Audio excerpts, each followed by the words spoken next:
Best-selling author and journalist Joe McGinniss died this week, leaving behind a dual legacy as a detailed and nuanced writer and one who seduced and betrayed a source. It's a complicated scenario where McGinniss is both journalistic hero and villain.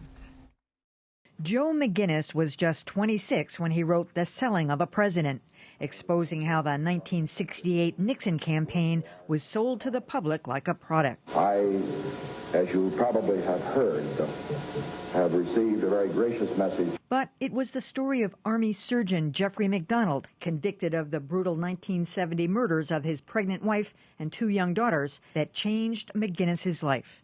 McGinniss befriended the handsome young McDonald, who has always professed his innocence, claiming crazed hippies attacked the family. I suffered approximately 19 stab wounds, including one which collapsed my right lung. McDonald was shocked when Fatal Vision concluded that he was indeed the murderer.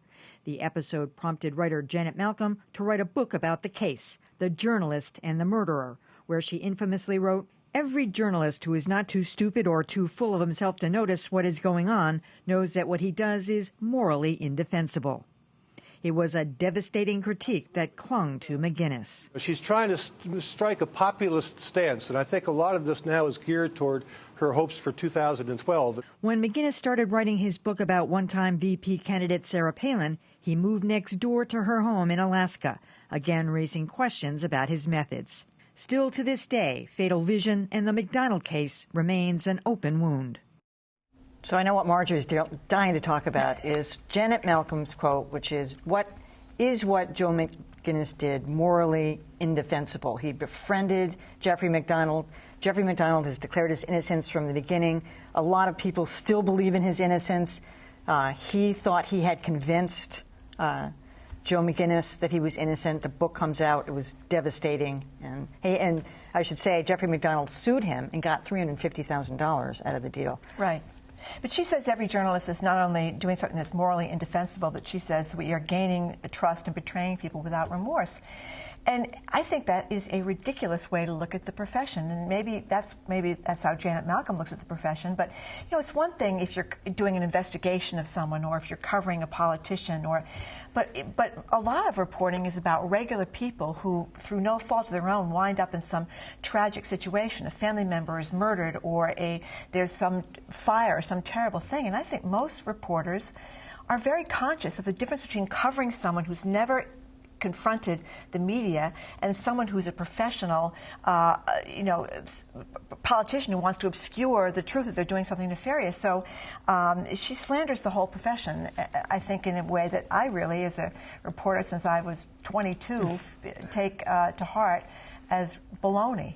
Yeah, I think if a reporter is gratuitously cruel to someone, lies to someone in order to get information, launches a vendetta against someone and uses their vehicle to execute it, I agree, that is morally indefensible, but that's not what most reporters do. I mean, I guess I'm lucky. I've been around long enough. Politicians who see me coming, they know I'm not there to be their buddy, all right? And I don't befriend people. But, of course, you want to get someone to talk to you. You're not going to come in there saying, I'm going to take you to the cleaners when this is done. I know you're guilty. If that's duplicitous and morally indefensible, then go at it. But I don't think it is. But I sort of read the quote differently than you do. I mean, so one of the things I'll say is that when you go to Columbia Journalism School, which I did, a while ago, so I don't know if this is still true, they have everyone read this book. And the Journalist and the Murderer. The Journalist and the Murderer. And I think that sort of what she's talking about is this idea that a big part of your job as a journalist is to get people to trust you. It's to sort of go through the same motions that a con man goes through, right? Which is the second part of that quote, every journalist is a confidence man. And I think, as someone who's, even in tragedies or with people, I mean, not people that I'm going to do anything harmful to, a lot of my job is sort of convincing them that it benefits them to share their story with me. And that does require a sort of uncomfortable relationship that I sometimes do feel a little uneasy about. So that's sort of what I took away from the book, rather than this idea that we're all sort of morally indefensible and horrible people. Well, let me share shift the focus to Joe McGinniss Yeah, for a please. moment, because he's the guy who just died. And I have to say, his Richard Nixon book was just a phenomenally great piece of work. It was a formative book of my teenage years. Fatal Vision ended up haunting him for his entire life. And as you say, Emily, a lot of people believe he's innocent. Errol Morris, MacDonald, yes. Errol Morris wrote a book called A Wilderness of Error, trying to show just last year that Jeffrey MacDonald was innocent. So it's been a really interesting career, that's for sure. He'll always have his Nixon book, that's for sure, and that's how I'll remember him. It's interesting you mentioned Errol Morris, because he says the narrative created, this mystique about Jeffrey MacDonald, and it's the narrative that brings you to the conclusion that Jeffrey MacDonald is guilty. But I thought Errol Morris did the same thing, both in his documentary and his book.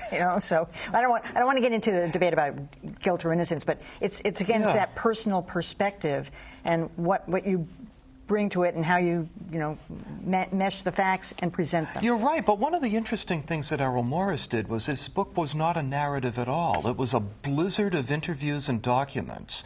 To me, that's what gave it its power. Well, maybe the moral of the story for journalism is don't try to be judge and jury. I mean, did McGinniss have to draw a conclusion at the end? Can't you present the facts and your narrative, but leave it to the like reader? Vincent Bugliosi. I mean, good example. He did the Helter Skelter. That was a wow. So do we think that McGinniss had an obligation when he thought MacDonald was guilty to confess to MacDonald and withdraw?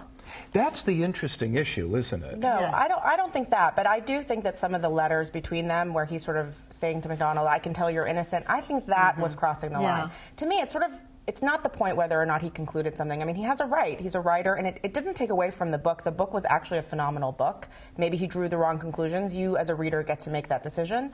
But it is crossing the line to sort of make someone feel like you're going to write it one way and then write it the other. I mean, I always sort of say to subjects, if I don't know which way I'm going to go, we're going to do the best we can. I mean, you know that there's a line crossed there. But that's okay. I mean, I think when you feel uncomfortable, I probably shouldn't have done that. Right. I mean, especially if it's people that are unwittingly drawn to a tragedy. And sometimes you do it because you think your boss wants you to do it or because you're under a lot of pressure. But when you've done something that you shouldn't have. Keep in mind, Jeffrey MacDonald was already convicted and serving life in prison by the time, So the judge and jury had already passed judgment here. It wasn't like it was solely Joe McGinniss who came to that conclusion. Right. The band of roaming hippies thing always that is so ridiculous. Weird to me. No offense to Errol Morris and my dear friend Harvey Silverglate, who believes in the roving band of hippies theory. Oh, don't call me Harvey. You're right. All right, that's that.